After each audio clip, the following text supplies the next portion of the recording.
கிறிஸ்துவால் கர்த்தரை நாம மையப்படுவதாக இந்த புதிய வீடியோவையும் உங்களை எல்லாம் பார்ப்பதில் மிக மகிழ்ச்சி அடைகிறேன். கடந்த எல்லா வீடியோவும் உங்களுக்கு ஆசீர்வாதமாக இருக்கும் என்று நான் நம்புகிறேன்.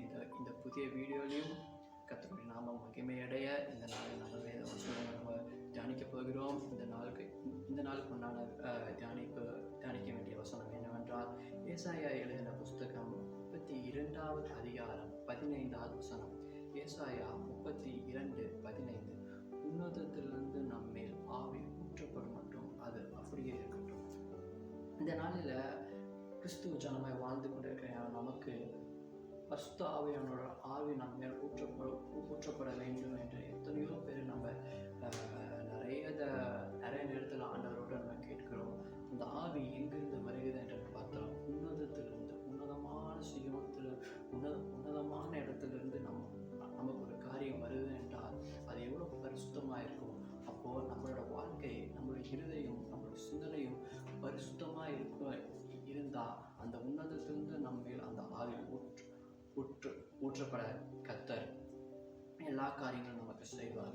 உன்னதத்தில் நம்ம மேல் அந்த ஆவி ஊற்றப்பட்டதுக்கு அப்புறம் நம்மளுடைய வாழ்க்கை எப்படி மாறுது என்று பார்த்தால், அப்பொழுது வனாந்திரம் செழிப்பான வயல்வெளியாகும். ஒருவேளை உங்கள் வாழ்க்கையில் உங்கள் வாழ்க்கையில் நீங்கள் நடக்கக்கூடிய காரியங்களோ, உங்கள் வாழ்க்கையோ, முழு வாழ்க்கையோ ஒரு வேளை வனாந்திரமாக இருக்குது. நான் எந்த ஒரு காரியத்தையும் என்னால் செய்யவே முடியல, நான் எது எடுத்தாலும் தோல்வியாக இருக்குது என்று நீங்கள் என்னலாம். ஆனால் உன்னதத்திலிருந்து அந்த கர்த்தருடைய பிரசன்னமும் அந்த ஆவியும் நமக்குள்ளாக இருந்தால் நம்ம வாழ்க்கையை வனாந்திரமாக இருக்கிற உங்கள் வாழ்க்கை செழிப்பான வயல்வெளியாக மாறும். செழிப்பான வயல்வெளி என்று பார்த்தால் கனி தருகிற ஒரு வாழ்க்கையாக நம்ம மாறும். நம்ம எந்த காரியம் செய்தாலும் மற்றவர்களுக்கு அது ஆசீர்வாதமாகவும், நம்ம இடத்துலேருந்து நல்ல கனிகளை மற்றவர்களுக்கு கொடுக்க அது நமக்கு பிரயோஜனம் உள்ளதாக இருக்கும். கனி கொடுக்காத மரமெல்லாம் வெட்டுண்டு அக்கினியில் போடப்படும் என்று நாம் பார்க்கிறோம். ஆனால் இந்த நாளில் கர்த்தருடைய ஆசீர்வாதம் நம்ம மேல் இருக்கும் பொழுது செழிப்பான வயல்வெளி காடாக எண்ணப்படும் என்று நம்ம அடுத்தது பார்க்கிறோம். இந்த நாளில் செழிப்பான வயல்வெளியாக தான் இருக்குது. ஆனால் நிறைய நேரத்தில் ஆண்டவர் நமக்கு ஒரு ஆசீர்வாதம் கொடுத்து விட்டால் அந்த ஒரு ஆசீர்வாதத்தோடய நம்ம போதும் என்று நம்ம நினைக்கிறோம். ஆனால் அப்படி இல்லை. ஆண்டவர் அவருடைய பிள்ளைகளை எப்போதும் ஆசீர்வதித்து உன்னதமான இடத்துல வைத்து அவர் அழகு பார்க்குற தேவனாக தான் நம்ம ஆராதனை செய்து கொண்டிருக்கிறோம். இந்த நாளில் செழிப்பான வயல்வெளியோடே நான் இருந்தால் போதும், இதுக்கப்புறம் நம்ம இது வேண்டாம்.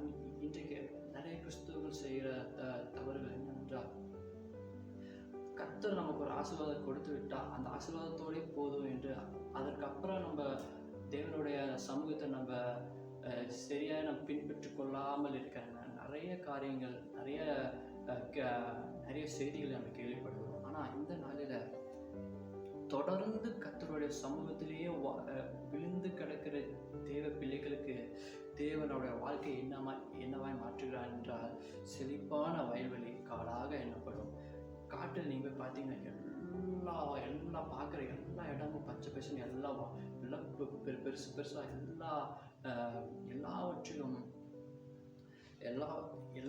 எல்லாவற்றிலும் எல்லாமுமா நமக்கு இருக்கும். நீங்கள் அங்கே போனீங்கன்னா பார்க்குற இடம் எல்லாமே பச்சை பசேன்னு.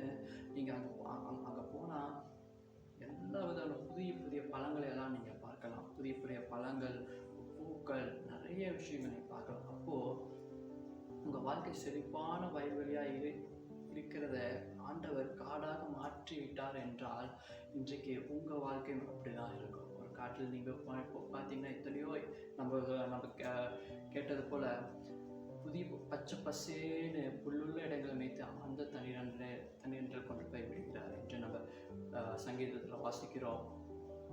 இன்றைக்கு உங்கள் வாழ்க்கை ஒரு வேளை வனாந்தரமாக இருக்குதா? இன்றைக்கு கண்டிப்பாக உங்கள் வாழ்க்கை செழிப்பான வயல்வெளியாக மாறும் மட்டும் இல்லாமல் காடாக எண்ணப்படும். இந்த நாளில் இந்த வீடியோ பார்த்து கொண்டிருக்கிற உங்களுக்கும் எனக்கும் கர்த்தருடைய ஆசீர்வாதம் என்னவென்றால், உங்களுடைய வாழ்க்கை உங்கள் வாழ்க்கை ஒரே ஒரு ஆசீர்வாதத்தோடு விடுகிறதே இல்லை. நம்ம எப்போ ஆண்டவருடைய சமூகத்தில் நின்று அவருடைய சமூகத்தை மாத்திரமே நம்ம பின்பற்றி நடக்கும் பொழுது நமக்கு ஆசீர்வாதங்களும். நீங்கள் பார்க்கலாம், யோபோட வாழ்க்கையில் முந்தின நிலைமை காட்டிலும் பிந்தின நிலைமை அசுரமாக இருந்தது என்று நான் பார்க்கலாம். ஒருவேளை இந்த நாள் நீங்கள் நினைக்கலாம், ஐயோ என் வாழ்க்கை ஒன்றுமே இல்லை அவ்வளோதான் என்று நீங்கள் நினைக்கலாம். ஆனால் கர்த்தருடைய வசனம் என்ன சொல்லுறதுனா, உங்கள் வாழ்க்கை செழிப்பான வயல்வெளியாக நீங்கள் நிறைய பேருக்கு கணித்தருக்கு ஒரு மரமாக இந்த நாளில் கர்த்தர் மாற்றப் போகிறார். இந்த வீடியோவை நீங்கள் பார்த்துக்கொண்டு மற்றவங்க உங்கள் ஃப்ரெண்ட்ஸுக்கும் உங்கள் ஃபேமிலி மெம்பர்ஸ் எல்லாத்துக்கும் ஷேர் பண்ணுங்கள். கர்த்தர் தாமே உங்களோடு கூட இருந்து உங்கள் வாழ்க்கையை ஆஸ்வதிப்பாங்க.